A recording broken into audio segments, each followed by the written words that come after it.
is na tuyo na ang ating bilad, mga karabalyas, pinakas.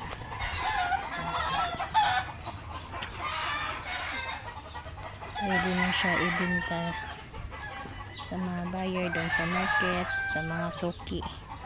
Ililigpit lang natin siya, ilagay sa mga bakanting panggana.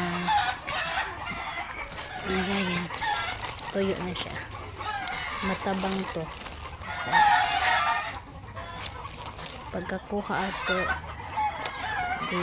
timbang, pagkatapos kahahatiin na tapos ibilad, tuyo na siya,